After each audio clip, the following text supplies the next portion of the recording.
ನಮಸ್ಕಾರ ವೀಕ್ಷಕರೇ, ಏಷ್ಯಾನೆಟ್ ಸುವರ್ಣ ನ್ಯೂಸ್ನ ಜಾತಕ ಫಲ ವಿಶೇಷ ಕಾರ್ಯಕ್ರಮಕ್ಕೆ ಸ್ವಾಗತ.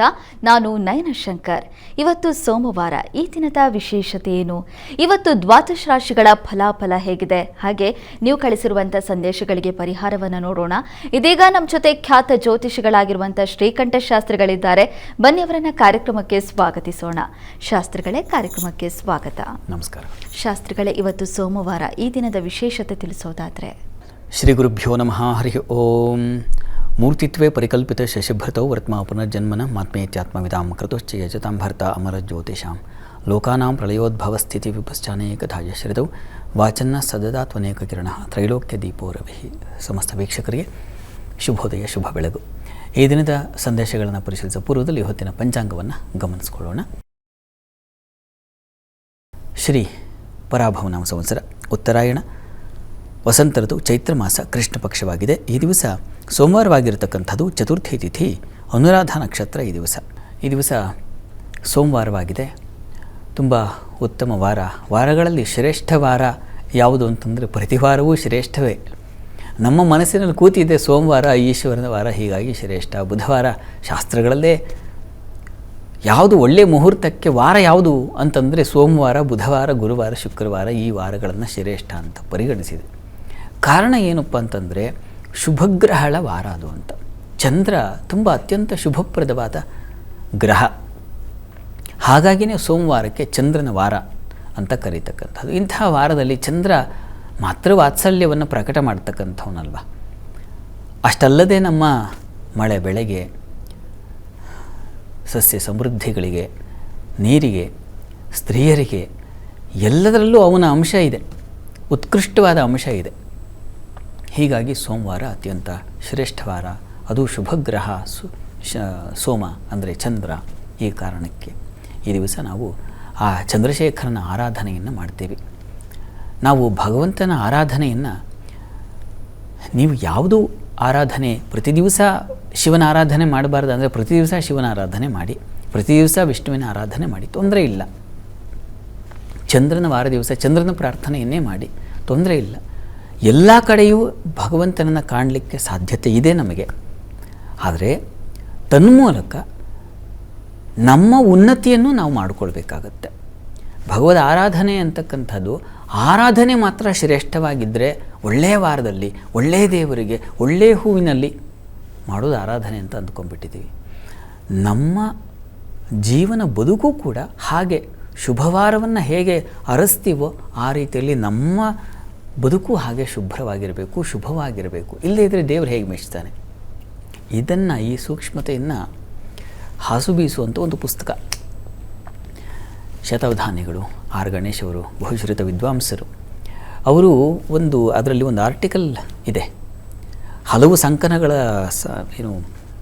ಸಂಕಲನಗಳ ಒಂದು ಗುಚ್ಛ ಅದು. ಅಂದರೆ ಎಲ್ಲ ಲೇಖನಗಳು.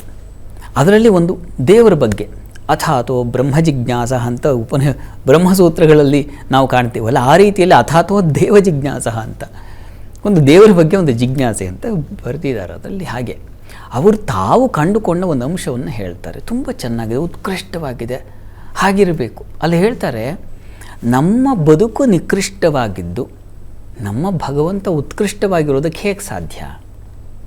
ನಾವು ಏನೂ ಕೆಟ್ಟ ಕೆಲಸ, ಏನೂ ಆಲೋಚನೆಗಳು, ಯಾವುದೂ ಕೋಪ, ತಾಪ ಇಂಥವುಗಳ ಸುಳಿಯಲ್ಲಿ ನಾವು ಸಿಕ್ಕಾಕ್ಕೊಳ್ಬಹುದು. ಮತ್ತು ನಮ್ಮ ಭಗವಂತ ಅವನು ಹೇಗೆ ಹಾಗೆ ಇರಲಿಕ್ಕೆ ಸಾಧ್ಯ? ನಮ್ಮ ಮನಸ್ಸು ಹೇಗಿರ್ತದೋ ಹಾಗೆ ನಮ್ಮ ದೈವ ಇರುತ್ತೆ. ನಮ್ಮ ಬಾಳು ಹೇಗಿರುತ್ತದೋ, ಡಿ ವಿ ಜಿಯವರ ಮಾತುಗಳು, ಅವರ ಚಿಂತನೆಗಳೇ ಇವರ ಚಿಂತನೆಗಳು ಆಗಿವೆ, ಸಂಶಯ ಇಲ್ಲ. ಹೀಗಾಗಿ ಡಿ ವಿ ಜಿಯವರು ಹೇಳ್ತಾರೆ, ಸ್ವಚ್ಛವಾಗಿ ಬಾಳುವುದು ಕೂಡ ದೇವರ ಸೇವೆ ಅಂತ. ಚೆನ್ನಾಗಿ ಇನ್ನೊಬ್ಬರಿಗೆ ಆದರ್ಶವಾಗಿ ಬದುಕುವುದಿದೆಯಲ್ಲ, ಆ ಹಾಗೆ ಬದುಕೋದೇ ಆರಾಧನೆ, ದೈವಾರಾಧನೆ, ಅದೊಂದು ಪೂಜೆ ಅಂತ ಹೇಳ್ತಾರೆ. ಇವರ ಆ ಲೇಖನದಲ್ಲೂ ಅದನ್ನೇ ಕಾಣ್ತೀವಿ. ನಮ್ಮ ಬಾಳು ನಿಕೃಷ್ಟವಾಗಿದ್ದು ನಮ್ಮ ದೇವರು ಹೇಗೆ ಉತ್ಕೃಷ್ಟವಾಗ್ತಾನೆ. ನಾನು ಈ ಶುಭವಾರ, ಉತ್ಕೃಷ್ಟವಾದ ವಾರ, ಹೀಗೆ ಒಂದು ಭವ್ಯವಾದ ದೇವಸ್ಥಾನಕ್ಕೆ ಹೋಗಿ ಆ ದರ್ಶನ ಮಾಡ್ತೀನಿ, ಅಥವಾ ಇನ್ನೇನೋ ಒಂದು ಸಮೃದ್ಧವಾದ ಉತ್ಕೃಷ್ಟವಾದ ಹೂವಿನ ಹಾರ ಹಾಕ್ತೀನಿ, ಶಿವನಿಗೆ ಇನ್ಯಾರೂ ಮಾಡಿಸಿಲ್ಲದೆ ಇರೋಷ್ಟು ಲೀಟ್ರ್ಗಟ್ಟಲೆ ಅಭಿಷೇಕವನ್ನು ಮಾಡಿಸ್ತೀನಿ, ನಾನು ಗಂಗೆಯಿಂದನೇ ತರಿಸ್ಬಿಡ್ತೀನಿ. ಇದೆಲ್ಲ ಔನ್ನತ್ಯ ಚಿಂತನೆಗಳಿದೆಯಲ್ಲ ಅದು ನಮ್ಮ ಬದುಕಿಗೂ ಬಂದರೆ ಬಹಳ ಒಳ್ಳೆಯದು ಅಂತ. ಹಾಗೆ ಬದುಕಿದ್ದಾಗ ನಮ್ಮ ಭಗವಂತ ದೊಡ್ಡವ, ನಾವು ದೊಡ್ಡವರಾದರೆ ಭಗವಂತ ದೊಡ್ಡವನಾಗ್ತಾನೆ, ನಾವು ಒಳ್ಳೆಯ ಆಲೋಚನೆ ಮಾಡಿದ್ರೆ ಭಗವಂತ ಆ ಆಲೋಚನೆಗಳಲ್ಲಿರ್ತಾನೆ ಅಂತಕ್ಕಂಥದ್ದು. ಹಾಗೆ ಹೀಗಾಗಿ ಯಾವ ವಾರ, ಯಾವ ದೇವರು, ಯಾವ ಇದು ಅನ್ನೋದಕ್ಕಿಂತಲೂ ಆ ಆರಾಧನೆಗೆ ನಾನು ತೊಡಗಿಸ್ಕೋಬೇಕಲ್ಲ. ನಾನು ಹಾಗಿದ್ದಾಗ ಭಗವಂತನ ಸಮೀಪಕ್ಕೆ ಹೋಗೋಕ್ಕೆ ಸಾಧ್ಯ, ಅವನ ಆರಾಧನೆಗೆ ಒಂದು ಮೌಲ್ಯ ಬರಲಿಕ್ಕೆ ಸಾಧ್ಯ ಅನ್ನೋದನ್ನು ಹಿರಿಯರೆಲ್ಲ ಹೇಳಿಕೊಟ್ಟಂಥ ಪಾಠಗಳಿವು. ಆ ರೀತಿಯಲ್ಲಿ ನಮ್ಮ ಆರಾಧನೆ ಇದ್ದರೆ ತುಂಬ ಒಳ್ಳೆಯದು. ಶಿವನಿಗೂ ಅದೇ ಶುಭ್ರವಾದ ಮಾರ್ಗ ಇಷ್ಟ ಅವನಿಗೆ. ನೀವು ಅವನ ದೇವಸ್ಥಾನಕ್ಕೆ ಹೋಗಿ ಮಾರಗಟ್ಲೆ ಮಣಗಟ್ಲೆ ನೀವು ಬಿಲ್ವಪತ್ರೆಯನ್ನು ಸುರಿದೇ ಇದ್ದರೂ ಸ್ವಚ್ಛವಾಗಿ ಬದುಕಿಬಿಟ್ರೆ ಶಿವ ಆರಾಧನೆ ಎಲ್ಲಿದೆಯಪ್ಪ ಅಂದರೆ ಆ ಸ್ವಚ್ಛ ಬದುಕಿನಲ್ಲೇ ಇದೆ ಅಂತ. ನಮ್ಮ ಬದುಕು ಭಗವಂತನ ಆರಾಧನೆ ಎರಡೂ ಬೇರೆ ಎಲ್ಲ ಅನ್ನೋ ಭಾವನೆ ನಮಗೆ ಬಂದರೆ ಬಹಳ ದೊಡ್ಡದು. ಆ ರೀತಿಯಲ್ಲಿ ಪ್ರಾರ್ಥನೆ ಮಾಡೋಣ, ಆ ರೀತಿಯಲ್ಲಿ ಬದುಕೋ ಪ್ರಯತ್ನವನ್ನು ಮಾಡೋಣ. ನಿಜವಾಗ್ಲೂ ಶಾಸ್ತ್ರಿಗಳೇ, ನಾವು ಆ ವಾರ ಪೂಜೆ ಮಾಡಬೇಕು, ಈ ವಾರ ಹಾಗೆ ಮಾಡಬೇಕು, ಹೀಗೆ ಮಾಡಬೇಕು ಅಂತೆಲ್ಲ ಅಂದ್ಕೊಳ್ತೀವಿ. ಆದರೆ ನಾವು ಮಾಡೋ ಕೆಲಸ ಹೇಗಿರುತ್ತೆ, ನಮ್ಮ ಮನಸ್ಸಿನಲ್ಲಿ ಯಾವ ರೀತಿಯಾದಂಥ ಭಾವನೆ ಇದೆ, ನಾವು ಮಾಡೋದು ಒಂದು ಕೆಲಸ ದೇವ್ರಿಗೆ ಒಂದು ರೀತಿ ಭಕ್ತಿಯನ್ನು ಸಮರ್ಪಣೆ ಮಾಡಿದರೆ ಅದು ದೇವರಿಗೂ ಕೂಡ ಸಲ್ಲೋದಿಲ್ಲ. ಮಾಡೋ ಕೆಲಸ ಒಳ್ಳೆಯದಾಗಿದ್ದರೆ ಅದಕ್ಕಿಂತ ದೊಡ್ಡ ಸೇವೆ ಇನ್ನೊಂದಿಲ್ಲ ಅನ್ನೋದನ್ನು ಇವತ್ತು ತಿಳಿಸ್ಕೊಟ್ಟಿದ್ದೀರಾ. ಈಗ ವೀಕ್ಷಕರು ಕಳಿಸಿರೋ ಸಂದೇಶಗಳನ್ನು ನೋಡ್ತಾ ಹೋಗೋಣ ಶಾಸ್ತ್ರಿಗಳೇ. ಮೊದಲನೇ ಸಂದೇಶವನ್ನು ಬೆಳಗಾವಿಯಿಂದ ಭೀಮಣ್ಣ ಅಚ್ಯುತರಾವ್ ಅವರು ಕಳಿಸಿದ್ದಾರೆ. ಭೀಮಣ್ಣ ಅವರ ಜನ್ಮ ದಿನಾಂಕ 3/5/2001, ಹುಟ್ಟಿದ ಸಮಯ ಮಧ್ಯರಾತ್ರಿ 1 ಗಂಟೆ. ಮನೆಯಲ್ಲಿ ತುಂಬ ಸಮಸ್ಯೆ ಇದೆ, ಪರಿಹಾರವನ್ನು ತಿಳಿಸಿ ಅಂತ ಪ್ರಶ್ನೆ ಕೇಳಿದ್ದಾರೆ ಶಾಸ್ತ್ರಿಗಳೇ.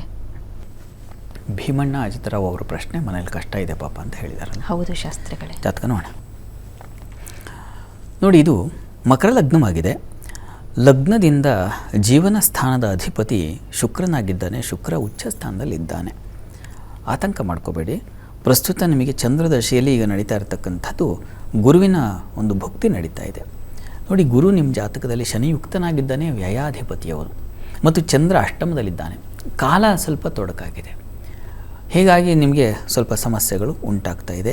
ಇದಕ್ಕೆ ಯಾವಾಗ ಉನ್ನತ ಕಾಲ ಬರುತ್ತೆ ಅಂದರೆ 2030 ಆಗಸ್ಟರ ನಂತರದಲ್ಲಿ ಅನುಕೂಲದ ಕಾಲ ಬರುತ್ತೆ. ಅಲ್ಲಿಂದ ಮುಂದಕ್ಕೆ ನಿಮ್ಮ ಜೀವನ ಚೆನ್ನಾಗಿರುತ್ತೆ. ಅಲ್ಲಿವರೆಗೆ ಸ್ವಲ್ಪ ತಾಳ್ಮೆ. ಇನ್ನು ಈಗ ತಾನೇ ನಿಮಗೆ ಈಗ ನಿಮ್ಮ ಬದುಕಿನ ದಾರಿ ಈಗ ಶುರುವಾಗಿದೆ. ಒಳ್ಳೆ ಕೆಲಸ ಸಿಗ್ತಕ್ಕಂಥದ್ದು, ಕೆಲಸದಿಂದ ನಿಮಗೆ ನೋಡಿ, ಕೌಶಲ್ಯ ಇದ್ದವರು ಜೀವನದಲ್ಲಿ ಕಷ್ಟವನ್ನು ಸವಾಲಾಗಿ ತೆಗೆದುಕೊಂಡು ಕಷ್ಟವನ್ನು ಕಳ್ಕೊಂಡು 10 ಜನರನ್ನು ಸುಖವಾಗಿಡ್ತಾರೆ. ಅದಿರಬೇಕು. ಅದು ಏನು ಕೌಶಲ್ಯ, ಜೀವನದ ಒಂದು ಉನ್ನತಿ. ಅದು ಇಷ್ಟೊತ್ತು ಹೇಳಿದ್ನಲ್ಲ, ನಮ್ಮ ಜೀವನದಲ್ಲಿ ಎಲ್ಲ ಕಷ್ಟಗಳಿಗೆ ಬಿಡಿಸ್ಕೊಳ್ಳೋದು ತಾನೇ ಜಾಣ. ಹಾಗಾಗಿ ಅಂಥದ್ದೊಂದು ಅನುಕೂಲ ಇದೆ. ಇನ್ನು ಈಗಲೇ ನೀವು ಎಲ್ಲ ಮುಗಿದೋಯ್ತು ಅನ್ನೋ ಥರ ನೀವು ಕಂಗಾಲಾಗಬೇಡಿ. ಚೆನ್ನಾಗಿದೆ. 2028 ಮುಂದಕ್ಕೆ ತುಂಬ ಚೆನ್ನಾಗಿರುತ್ತೆ. ಹತ್ತಿರದಲ್ಲಿ ಯಾವುದಾದ್ರು ಅಮ್ಮನವ್ರ ಸನ್ನಿಧಾನ ಇದ್ದರೆ ಹೋಗಿ ಅಲ್ಲಿಗೆ ನೀವು ಕ್ಷೀರ ಹಾಲಿನ ಸಮರ್ಪಣೆ ಮಾಡಿ. ಪ್ರತಿ ಸೋಮವಾರ ಕೊಡ್ತಾ ಬನ್ನಿ. 28 ಜನವರಿವರೆಗೂ ಇದನ್ನು ತಪ್ಪದೆ ನಿರಂತರವಾಗಿ ಮಾಡಿ. ಈ ತಪಸ್ಸು ಮುಂದಿನ ನಿಮ್ಗೆ ಒಳ್ಳೆ ಉನ್ನತ ಫಲವನ್ನು ತಂದುಕೊಡುತ್ತೆ. ಒಳ್ಳೆಯದಾಗಲಿ. ಸರಿ ಶಾಸ್ತ್ರಿಗಳೇ, ಮುಂದಿನ ಸಂದೇಶವನ್ನು ಹರಿಹರದಿಂದ ಮಧುಸೂದನ್ VM ಅವರು ಕಳಿಸಿದ್ದಾರೆ. ಮಧುಸೂದನ್ ಅವರ ಜನ್ಮ ದಿನಾಂಕ 27/11/2002, ಹುಟ್ಟಿದ ಸಮಯ ಮಧ್ಯಾಹ್ನ 12 ಗಂಟೆ. ಉದ್ಯೋಗದ ಬಗ್ಗೆ ತಿಳಿಸ್ಕೊಡಿ ಅಂತ ಪ್ರಶ್ನೆ ಕೇಳಿದ್ದಾರೆ ಶಾಸ್ತ್ರಿಗಳೇ. ಮಧುಸೂದನ್ ಅವರ ಪ್ರಶ್ನೆ ಅದು ಉದ್ಯೋಗಕ್ಕೆ ಸಂಬಂಧಿಸಿದೆ. ಹೌದು ಶಾಸ್ತ್ರಿಗಳೇ. ಜಾತಕ ನೋಡೋಣ. ನೋಡಿ, ತಮ್ಮದು ಕುಂಭಲಗ್ನವಾಗಿದೆ. ಲಗ್ನದಿಂದ ಕರ್ಮಾಧಿಪತಿ ಭಾಗ್ಯದಲ್ಲಿ ಭಾಗ್ಯಾಧಿಪತಿ ಜೊತೆಗೆ ಸೇರಿದ್ದಾನೆ. ತುಂಬ ಒಳ್ಳೆಯದಿದು, ತುಂಬ ಚೆನ್ನಾಗಿದೆ. ಮತ್ತು ಕರ್ಮಸ್ಥಾನದಲ್ಲಿ ಬುಧಾದಿತ್ಯ ಯೋಗ ಇರತಕ್ಕಂಥದ್ದು. ಕೇತು ಇರಲಿ ತೊಂದರೆ ಇಲ್ಲ. ಪ್ರಸ್ತುತ ನಿಮಗೆ ಶುಕ್ರಾದಿತ್ಯ ಸಂಧಿಶಾಂತಿ ಕಾಲ ನಡೀತಾ ಇದೆ. ಹೀಗಾಗಿ ಸ್ವಲ್ಪ ಹುಷಾರಾಗಿರಿ. ಸಂಧಿಶಾಂತಿ ಮಾಡಿಸೋದು ತುಂಬ ಒಳ್ಳೆಯದು. ಶುಕ್ರಾದಿತ್ಯ ಸಂಧಿಶಾಂತಿ ದಯವಿಟ್ಟು ಮಾಡಿಸಿ. ಆಮೇಲೆ ಅಕ್ಟೋಬರ್ ನಂತರದಲ್ಲಿ ರವಿ ಕಾಲ ಪ್ರಾರಂಭ ಆಗುತ್ತೆ. ತುಂಬ ಚೆನ್ನಾಗಿದೆ. ದಿಗ್ಬಲ ಸಹಿತನಾಗಿದ್ದಾನೆ. ಒಳ್ಳೆಯ ಅಧಿಕಾರವನ್ನು ತಂದುಕೊಡ್ತಾನೆ. ಚೆನ್ನಾಗಿದೆ. ಈಗ ನಾಳೆ ಅಕ್ಟೋಬರ್ ನಂತರದಲ್ಲಿ ನಿಮಗೆ ಹೆಚ್ಚಿನ ಅನುಕೂಲ ಇದೆ. ಹೀಗಾಗಿ ಆತಂಕ ಬೇಡ. ಒಳ್ಳೆಯದಾಗಲಿ. ಸರಿ ಶಾಸ್ತ್ರಿಗಳೇ, ಮುಂದಿನ ಸಂದೇಶವನ್ನು ಹಾವೇರಿಯಿಂದ ರವೀಂದ್ರ ಅವರು ಕಳಿಸಿದ್ದಾರೆ.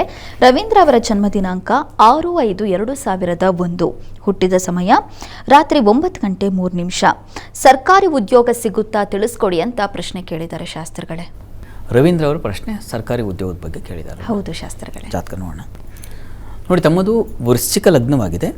ಕರ್ಮಾಧಿಪತಿ ರವಿ ನಿಮ್ಮ ಜಾತಕದಲ್ಲಿ ತುಂಬ ಚೆನ್ನಾಗಿದ್ದಾನೆ. ಪಂಚಮದಲ್ಲಿ ಶುಕ್ರ ಇರತಕ್ಕಂಥದ್ದು ತುಂಬ ಒಳ್ಳೆಯದು. ಈಗ ಗುರುದಶೆಯಲ್ಲಿ ತಮಗೀಗ ಚಂದ್ರಭುಕ್ತಿ ನಡೀತಾ ಇದೆ.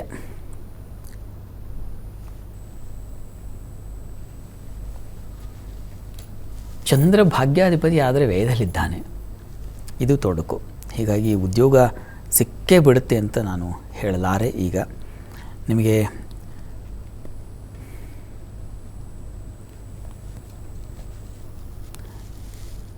ಎರಡು 2027ರಲ್ಲಿ ಒಂದು ಸಾಧ್ಯತೆ ಇದೆ. ಪ್ರಯತ್ನ ಮಾಡಿ, ಪ್ರಯತ್ನಕ್ಕೆ ಫಲ ಸಿಗಲಿ. ನೀವು ಅಮ್ಮನವರ ಪ್ರಾರ್ಥನೆ, ಯಾದೇವಿ ಸರ್ವಭೂತೇಷು ವೃತ್ತಿರೂಪೇಣ ಸಂಸ್ಥಿತ ನಮಸ್ತಸ್ಯೈ ನಮಸ್ತಸ್ಯೈ ನಮಸ್ತಸ್ಯೈ ನಮೋ ನಮಃ. ಈ ಮಂತ್ರವನ್ನು ಪ್ರತಿ ದಿವಸ 1008 ಬಾರಿ ಹೇಳಿ, ಶ್ರದ್ಧೆಯಿಂದ ನಿರಂತರವಾಗಿ ಈ ತಪಸ್ಸು ಮಾಡಿ. ಅಮ್ಮನವರ ಕೃಪೆಯಿಂದ ಯಾವುದೂ ಆಗುತ್ತೆ, ಒಳ್ಳೆಯದಾಗಲಿ. ಸರಿ ಶಾಸ್ತ್ರಿಗಳೇ, ಮುಂದಿನ ಸಂದೇಶವನ್ನು ಬೆಂಗಳೂರಿನಿಂದ ಮುತ್ತಪ್ಪ ಅವರು ಕಳಿಸಿದ್ದಾರೆ. ಮುತ್ತಪ್ಪ ಅವರ ಜನ್ಮ ದಿನಾಂಕ 16/6/1994, ಹುಟ್ಟಿದ ಸಮಯ ಬೆಳಗ್ಗೆ 9:44. ವಿವಾಹದ ಬಗ್ಗೆ ತಿಳಿಸ್ಕೊಡಿ ಅಂತ ಪ್ರಶ್ನೆ ಕೇಳಿದ್ದಾರೆ ಶಾಸ್ತ್ರಿಗಳೇ.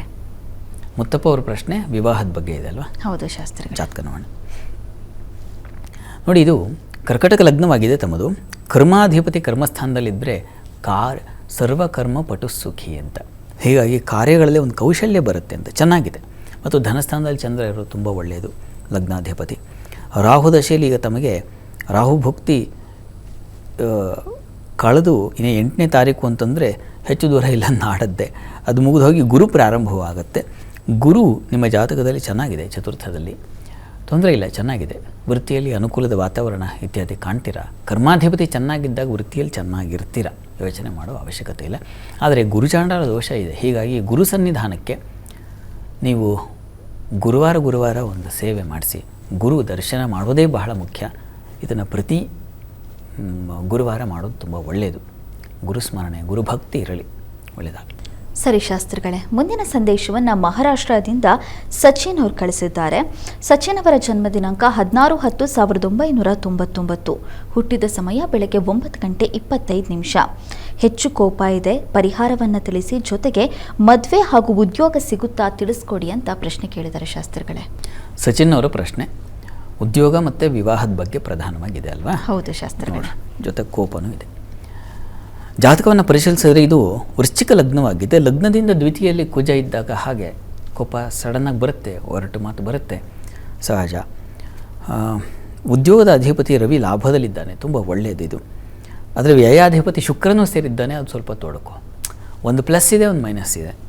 ಪ್ರಸ್ತುತ ನಿಮಗೆ ನಡೀತಾ ಇರತಕ್ಕಂಥದ್ದು ಈಗ ರವಿ ದಶೆಯಲ್ಲಿ ಶುಕ್ರ ಭಕ್ತಿ ನೋಡಿ. 2000 ಶುಕ್ರ ಭಕ್ತಿ ಕಳೆದಿದೆ. ಈಗ ಚಂದ್ರ ದಶೆಯೇ ಪ್ರಾರಂಭವಾಗಿದೆ. ರವಿ ದಶೆ ಮುಗಿದು ಹೋಗಿದೆ, ಚಂದ್ರ ಪ್ರಾರಂಭವಾಗಿದೆ. ಚಂದ್ರ ನಿಮ್ಮ ಜಾತಕದಲ್ಲಿ ದ್ವಿತೀಯದಲ್ಲಿ ಶಶಿಮಂಗಳ ಯೋಗ ಚೆನ್ನಾಗಿದೆ, ತೊಂದರೆ ಇಲ್ಲ. ಇವರೇ ಅನುಕೂಲ ಆಗುತ್ತೆ. ಭಾಗ್ಯಾಧಿಪತಿ ಕಾಲ ಬರುವವರೆಗೆ ಸ್ವಲ್ಪ ಕ್ಲಿಷ್ಟವಾಗಿತ್ತು, ಈಗ ಅನುಕೂಲ ಚೆನ್ನಾಗಿದೆ. ಹೀಗಾಗಿ ನಿಮ್ಮ ಮುಂದಿನ ಬದುಕು ಚೆನ್ನಾಗಿರ್ತದೆ, ಅದರಲ್ಲಿ ಏನು ಸಂಶಯ ಇಲ್ಲ. ನೀವು ಹತ್ತಿರದಲ್ಲಿ ಯಾವುದಾದ್ರು ಮಹಾಲಕ್ಷ್ಮಿ ಸನ್ನಿಧಾನ ಇದ್ದರೆ ಮಹಾಲಕ್ಷ್ಮಿಗೆ ಸ್ವಲ್ಪ ಪ್ರತಿ ಶುಕ್ರವಾರ ಸ್ವಲ್ಪ ತುಪ್ಪ ಸಮರ್ಪಣೆ ಮಾಡಿ. ಘೃತ ಸಮರ್ಪಣೆ ಅಂತಾರೆ, ಅದನ್ನು ಮಾಡಿ ತುಪ್ಪ ಕೊಟ್ಟರೆ ಪ್ರತಿ ಶುಕ್ರವಾರ ಕೊಡ್ತಾ ಬನ್ನಿ. ಸ್ವಲ್ಪ ಕಾಲ ಕೊಡಿ, ಅದು 1-2 ವರ್ಷ ನಿರಂತರವಾಗಿ ಅದೊಂದು ತಪಸ್ಸು, ಅದನ್ನು ಮಾಡಿ. ಸರಳವಾಗಿದೆ ತಪಸ್ಸು ಅಂತ ಯಾಕಂತೀನಿ ಅಂತಂದರೆ ಆ ಶ್ರದ್ಧೆಯಿಂದ, ಆ ಭಕ್ತಿಯಿಂದ, ಆ ಪ್ರೀತಿಯಿಂದ ಕೊಡಲಿ, ಅದನ್ನು ಮಾಡಲಿ ಅಂತ. ಅದನ್ನು ಮಾಡಿದ್ರೆ ಅನುಕೂಲ ಆಗುತ್ತೆ. ಪ್ರಯತ್ನ ಮಾಡಿ. ವಿವಾಹಕ್ಕೂ ಅದರಿಂದ ಅನುಕೂಲ ಇದೆ. ಹೀಗಾಗಿ ಮುಂದಿನ ಬದುಕಿಗೆ ಚೆನ್ನಾಗಿದೆ, ಯೋಚನೆ ಮಾಡಬೇಡಿ, ಒಳ್ಳೆಯದಾಗಲಿ. ದ್ವಾದಶ ರಾಶಿಗಳ ಫಲಾಫಲ ಇವತ್ತು ಹೇಗಿದೆ ನೋಡೋಣ. ಶಾಸ್ತ್ರಗಳೇ, ಮೊದಲಿಗೆ ಮೇಷ ರಾಶಿಯಿಂದ ಕನ್ಯಾ ರಾಶಿವರೆಗೆ ಈ ದಿನದ ದಿನ ಭವಿಷ್ಯ ಹೇಗಿದೆ ತಿಳಿಸೋದಾದರೆ, 12 ರಾಶಿಗಳ ಫಲಾಫಲ ತಿಳಿಯುವ ಮುನ್ನ ಇವತ್ತಿನ ಗ್ರಹ ಸ್ಥಿತಿಯನ್ನು ಗಮನಿಸ್ಕೊಳ್ಳೋದಾದರೆ, ಶುಕ್ರ ಇರತಕ್ಕಂಥದ್ದು ಮೇಷರಾಶಿಯಲ್ಲಿ, ಗುರು ಇರತಕ್ಕಂಥದ್ದು ಮಿಥುನ ರಾಶಿಯಲ್ಲಿ. ಈ ದಿವಸ ಕೇತು ಮತ್ತು ಮಾಂದಿಯರು ಒಟ್ಟಾಗಿದ್ದಾರೆ, ಅದು ಸಿಂಹ ರಾಶಿಯಲ್ಲಿ. ಚಂದ್ರನ ಸ್ಥಿತಿ ಕಾಣ್ತಾ ಇದ್ದೀವಿ, ಅದು ವೃಶ್ಚಿಕ ರಾಶಿಯಲ್ಲಿ. ಇನ್ನು ರಾಹು ಬುಧರ ಯುತಿಯನ್ನು ನೋಡ್ತಾ ಇದ್ದೀವಿ, ಅದು ಕುಂಭ ರಾಶಿಯಲ್ಲಿ. ರವಿ ಕುಜ ಹಾಗೂ ಶನೈಶ್ಚರನ ಕಾಣ್ತಾ ಇದ್ದೀವಿ, ಮೀನ ರಾಶಿಯಲ್ಲಿ. ಹೀಗಿರುವಾಗ 12 ರಾಶಿಗಳ ಫಲಾಫಲ ತಿಳಿತಾ ಹೋಗೋಣ. ಮೊದಲಿಗೆ ಮೇಷರಾಶಿ.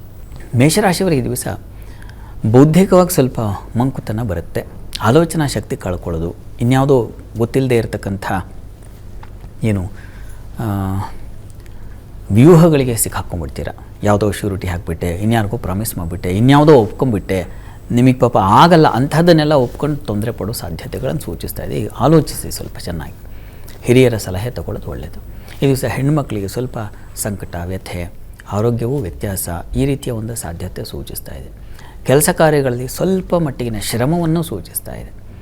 ಏನಂದರೆ ದೈವಾನುಕೂಲ ಗುರು ದೃಷ್ಟಿ ಇದೆ ಭಾಗ್ಯಸ್ಥಾನಕ್ಕೆ. ಹೀಗಾಗಿ ಗುರು ಪ್ರಾರ್ಥನೆ ಮಾಡಿದ್ರೆ, ಗುರು ಸೇವೆ ಮಾಡಿದ್ರೆ ಬಹಳ ಒಳ್ಳೆಯದು. ಈ ದಿವಸ ಸುಲಭವಾಗುತ್ತೆ. ಇನ್ನು ವೃಷಭ ರಾಶಿಯವರಿಗೆ ಈ ದಿವಸ ಪ್ರಯಾಣದಲ್ಲಿ ಸ್ವಲ್ಪ ತೊಂದರೆ ಸೂಚಿಸ್ತಾ ಇದೆ. ಈ ಬೆಟ್ಟ ಗುಡ್ಡ ಪ್ರದೇಶಗಳಲ್ಲಿ ಇರ್ತಕ್ಕಂಥವರು, ಜೌಗು ಪ್ರದೇಶ, ಕೃಷಿ ಪ್ರದೇಶ, ಅಲ್ಲಿ ಅಂಥ ಕಡೆ ಇರ್ತಕ್ಕಂಥವ್ರು ಸ್ವಲ್ಪ ಹುಷಾರು. ವಿಷಜಂತುಗಳ ಭಯ ಇದೆ ಈ ದಿವಸ. ಮತ್ತು ಪ್ರಯಾಣದಲ್ಲಿ ತೊಂದರೆ ಸಿಕ್ಕಾಕ್ಕೊಳ್ತೀರಾ. ಮಧ್ಯ ದಾರಿಯಲ್ಲಿ ಏನೋ ವ್ಯತ್ಯಾಸ ಆಗ್ಬಿಡ್ತಕ್ಕಂಥ ಸಾಧ್ಯತೆ ಇದೆ, ಹುಷಾರು. ಉಳಿದ ಹಾಗೆ ದಿವಸ ಸಂಗಾತಿಯಲ್ಲಿ ಸಾಮರಸ್ಯ, ಅನ್ಯೋನ್ಯತೆ ಚೆನ್ನಾಗಿದೆ. ಆ ಮಟ್ಟಿಗಿನ ಸಪೋರ್ಟ್ ತುಂಬ ಚೆನ್ನಾಗಿರುತ್ತೆ ಈ ದಿವಸ. ವ್ಯಾಪಾರಿಗಳಿಗೆ ತುಂಬ ಚೆನ್ನಾಗಿದೆ. ಹಣಕಾಸಿಗೇನು ಕೊರತೆ ಇಲ್ಲ ಈ ದಿವಸ. ಗಣಪತಿ ಪ್ರಾರ್ಥನೆ, ಗಣಪತಿ ಸನ್ನಿಧಾನಕ್ಕೆ ಸ್ವಲ್ಪ ಬೆಲ್ಲ ಸಮರ್ಪಣೆ ತುಂಬ ಒಳ್ಳೆಯದು. ಇನ್ನು ಮಿಥುನ ರಾಶಿಯವರಿಗೆ ಈ ದಿವಸ ವೃತ್ತಿಯಲ್ಲಿ ಅನುಕೂಲದ ವಾತಾವರಣ, ಅಧಿಕಾರ, ಗೌರವ ಇತ್ಯಾದಿಗಳು ಸಿಗುತ್ತೆ, ಸಂಶಯ ಇಲ್ಲ. ಕಲಾವಿದರಿಗೆ ತುಂಬ ಚೆನ್ನಾಗಿದೆ. ವಸ್ತ್ರ ವ್ಯಾಪಾರಿಗಳಿಗೆ, ಅಲಂಕಾರ ಕ್ಷೇತ್ರಗಳಲ್ಲಿ ಕೆಲಸ ಮಾಡೋರಿಗೆಲ್ಲ ತುಂಬ ಚೆನ್ನಾಗಿದೆ. ಡಿಸೈನಿಂಗ್ ಕ್ಷೇತ್ರಗಳಲ್ಲಿರೋರಿಗೆ ಈ ದಿವಸ ನಿಮಗೆ ಸ್ವಲ್ಪ ಥ್ರೋಟ್ ಇನ್ಫೆಕ್ಷನ್, ಗಂಟಲ ಬಾಧೆ ಮತ್ತು ಕಿವಿ ಸಮಸ್ಯೆ ಬರುವ ಸಾಧ್ಯತೆ ಇದೆ. ಸ್ವಲ್ಪ ಹುಷಾರು, ತಪಾಸಣೆ ಮಾಡಿಸಿ. ಇನ್ನು ಉಳಿದ ಹಾಗೆ ಸ್ತ್ರೀಯರಿಗೆ ಸ್ವಲ್ಪ ಹಣ ಕಳ್ಕೊಳ್ಳೋ ಸಾಧ್ಯತೆ ಇದೆ, ಹುಷಾರು. ಮಹಾಲಕ್ಷ್ಮಿ ಪ್ರಾರ್ಥನೆ ಮಾಡಿ. ಇನ್ನು ಕರ್ಕಟಕ ರಾಶಿಯವರಿಗೆ ದಿವಸ ಮಾತು, ಹಣ ಇವುಗಳ ವಿಚಾರದಲ್ಲಿ ತುಂಬ ಎಚ್ಚರಿಕೆ ಬೇಕಾಗುತ್ತೆ. ಮನೆಯಲ್ಲಿ, ಕುಟುಂಬದಲ್ಲಿ ಘರ್ಷಣೆಗಳು, ಮನಸ್ತಾಪಗಳು ಬರೋ ಸಾಧ್ಯತೆ ಜಾಸ್ತಿ ಇದೆ. ಕೋಪ ಇವುಗಳಿಂದ ತೊಂದರೆಗೆ ಸಿಕ್ಕಾಕ್ಕೊಳ್ತೀರಾ, ಹುಷಾರು. ಉಳಿದ ಹಾಗೆ ದಿವಸ ಮಕ್ಕಳ ವಿಚಾರದಲ್ಲಿ ಮಕ್ಕಳ ಸಲಹೆ ತೊಗೊಳ್ಳಿ, ತುಂಬ ಒಳ್ಳೆಯದು. ಅವರೇನೋ ಒಂದು ಹೊಸ ಆಲೋಚನೆ ಮಾಡಿ ಇತ್ಯರ್ಥ ಮಾಡ್ತಾರೆ, ಆ ನಿಟ್ಟು ಚೆನ್ನಾಗಿದೆ. ಹೆಣ್ಣುಮಕ್ಕಳಿಗೆ ಪ್ರತಿಭಾಶಕ್ತಿ ಚೆನ್ನಾಗಿದೆ.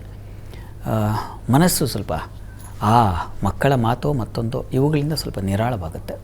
ಇನ್ನು ದಾಂಪತ್ಯದಲ್ಲಿ ಅನ್ಯೋನ್ಯತೆ, ಸಾಮರಸ್ಯ ಚೆನ್ನಾಗಿದೆ, ತೊಂದರೆ ಇಲ್ಲ. ವೃತ್ತಿಯಲ್ಲೂ ಅನುಕೂಲ ವಾತಾವರಣ ಇದೆ. ಪ್ರಾರ್ಥನೆಗೆ ದಿವಸ ಅನ್ನಪೂರ್ಣೇಶ್ವರಿ ಪ್ರಾರ್ಥನೆ ಮಾಡಿ.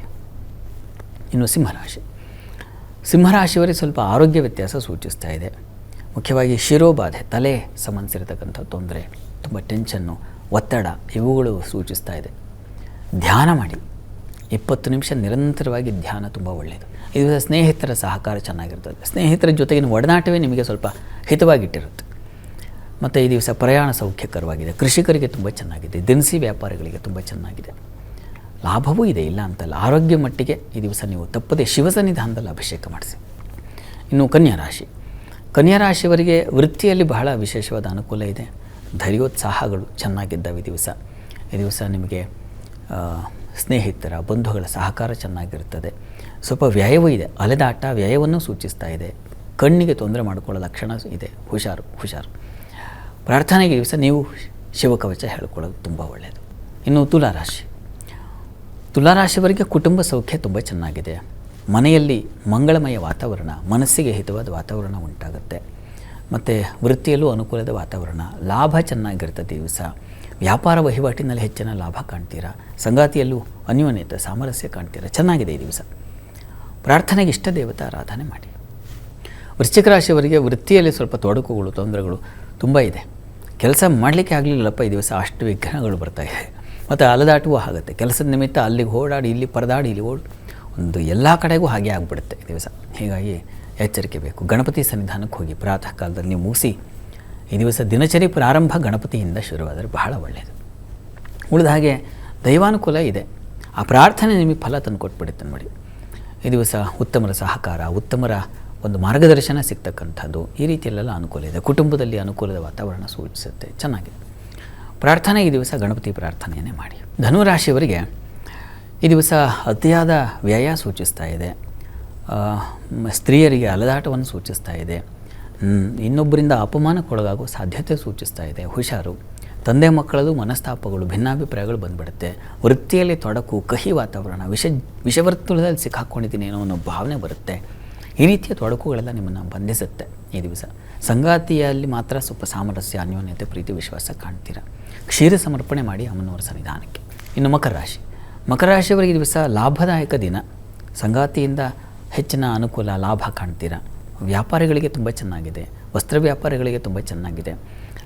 ಉಳಿದ ಹಾಗೆ ಅಷ್ಟಮದಲ್ಲಿ ಮಾಂದಿ ಇದೆ, ಹೀಗಾಗಿ ವಸ್ತು ನಷ್ಟತೆಯೂ ಇದೆ, ಹುಷಾರು. ಕರ್ತವ್ಯಾರ್ಜನ ಸ್ಮರಣೆ ಮಾಡಿಕೊಳ್ಳಿ. ಕೆಲಸ ಕಾರ್ಯಗಳಲ್ಲಿ ಅನುಕೂಲ ಚೆನ್ನಾಗಿದೆ. ಇನ್ನು ಕುಂಭರಾಶಿಯವರಿಗೆ ವೃತ್ತಿಯಲ್ಲಿ ಬಹಳ ವಿಶೇಷವಾದ ಅನುಕೂಲ ಚೆನ್ನಾಗಿದೆ.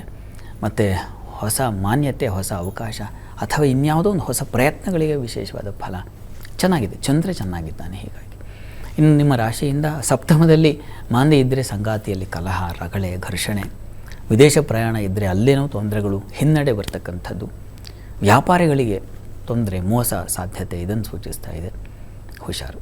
ರಾಜಕಾರಣದಲ್ಲಿರ್ತಕ್ಕಂಥವರಿಗೆ, ರಾಜಕೀಯ ಕೆಲಸಗಳಲ್ಲಿ ತೊಡಗಿರೋರಿಗೆ ಸ್ವಲ್ಪ ತೊಡಕು ಸೂಚಿಸ್ತಾ ಇದೆ. ತಪ್ಪದೇ ಈಶ್ವರ ಸನ್ನಿಧಾನದಲ್ಲಿ ಒಂದು ಅಭಿಷೇಕ ಮಾಡಿಸಿ. ಇನ್ನು ಮೀನರಾಶಿಯವರಿಗೆ ಈ ದಿವಸ ವೃತ್ತಿಯಲ್ಲಿ ಅನುಕೂಲದ ವಾತಾವರಣ ಇದೆ. ಸ್ನೇಹಿತರು, ಬಂಧುಗಳ ಸಹಕಾರ ಚೆನ್ನಾಗಿರ್ತದೆ. ಆದರೆ ಆರೋಗ್ಯದಲ್ಲಿ ಸ್ವಲ್ಪ ತೊಂದರೆ, ಸಾಲದ ಬಾಧೆ ಸೂಚಿಸ್ತಾ ಇದೆ. ತುಂಬ ಹುಷಾರಾಗಿರಿ. ಈ ದಿವಸ ನರಸಿಂಹ ಪ್ರಾರ್ಥನೆ ಮಾಡಿಕೊಳ್ಳಿ. ಉಳಿದ ಹಾಗೆ ದ್ವಿತೀಯದ ಶುಕ್ರನಿಂದಾಗಿ ಈ ಕಲಾವಿದರಿಗೆ ಮಾತು, ರಂಜನೆ, ಯಾವುದನ್ನು ಮನೋರಂಜನೆ ಅಂತೀವೋ ಆ ಕ್ಷೇತ್ರಗಳಲ್ಲಿರುವವರಿಗೆ ತುಂಬ ಚೆನ್ನಾಗಿದೆ. ಈ ದಿವಸ 12 ರಾಶಿಗಳವರು, ರಾಶಿ ಗೊತ್ತಿಲ್ಲ ಅಂತಕ್ಕಂಥವ್ರು ಹೇಳಬಹುದಾದ ಮಂತ್ರ ಗಮನಿಸಿ. ಓಂ ಭುಜಂಗಭೂಷಣಾಯ ನಮಃ. ಈ ಮಂತ್ರ ಹೇಳ್ಕೊಳ್ಳಿ, ಅನುಕೂಲ ಆಗುತ್ತೆ. ಶಾಸ್ತ್ರಿಗಳೇ, ಈ ದಿನದ ವಿಶೇಷತೆ ಶತಾವಧಾನಿಗಳ ಆ ಭಕ್ತಿಯ ಸಾರಾಂಶವನ್ನು ಇವತ್ತು ನಮಗೆ ತಿಳಿಸ್ಕೊಟ್ಟಿದ್ದೀರಾ. ಹಾಗೆ ಆ ದ್ವಾದಶ ರಾಶಿಗಳ ಫಲಾಫಲ ಹಾಗೆ ವೀಕ್ಷಕರ ಸಂದೇಶಗಳಿಗೆ ಪರಿಹಾರವನ್ನು ತಿಳಿಸಿದ್ದೀರಾ. ಧನ್ಯವಾದಗಳು ಶಾಸ್ತ್ರಿಗಳೇ. ಸರ್ವೇ ಜನಾಃ ಸುಖಿನೋ ಭವಂತು, ಸಮಸ್ತ ಸನ್ಮಂಗಳಾನಿ ಭವಂತು. ಎಲ್ಲರಿಗೂ ಶುಭವಾಗಲಿ. ವೀಕ್ಷಕರೇ, ಇದಾಗಿತ್ತು ಇವತ್ತಿನ ಜಾತಕ ಫಲ ವಿಶೇಷ ಕಾರ್ಯಕ್ರಮ. ನೇರ ದಿಟ್ಟ ನಿರಂತರ ಸುದ್ದಿಗಾಗಿ ನೋಡ್ತಾ ಇರಿ ಏಷ್ಯಾನೆಟ್ ಸುವರ್ಣ ನ್ಯೂಸ್.